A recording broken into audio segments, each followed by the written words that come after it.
ভাই, আপনার টাকা পড়ছে।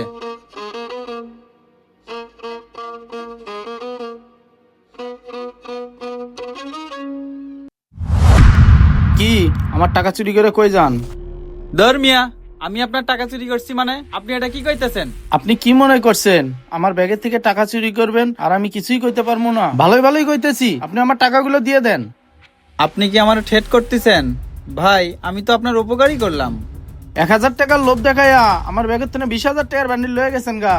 আবার কইতেছেন আমার উপকার করছেন। এমন উপকার করা কবে থেকে শিখছেন?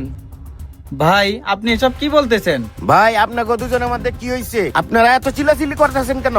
ভাই, উনি আমার ব্যাগের থেকে 20,000 টাকা চুরি করছে। কি ভাই, আপনি কি সত্যি সত্যি ওর ব্যাগের থেকে 20,000 টাকা চুরি করছেন? আপনিও ভাই, উনি বললো আর আপনি বিশ্বাস করে নিলেন। আমার কথা যদি বিশ্বাস না হয় আপনি ওরে তল্লাশি করে দেখেন। তল্লাশি করব মানে? আমি কি চোর? আপনি বলবেন আর উনি তল্লাশি করব? দেখেন, আপনি যদি ওনার টাকাটা না নিয়ে থাকেন তাহলে তো তল্লাশি করলে সমস্যা নাই, বরংশ ওনার মনে সন্দেহটা দূর হয়ে যাবে। মানলাম ওনার মনের সন্দেহটা দূর হয়ে যাবে। উনি যদি আরো 5জন মানুষকে সন্দেহ করে, আপনি কি পারবেন ওই 5জন মানুষকেও তল্লাশি করতে? আপনি বুঝতেছেন না কেন? আমার তো আর 5জন মানুষকে তল্লাশি করার দরকার নাই, আমার শুধু আপনারে তল্লাশি করলেই চলবে।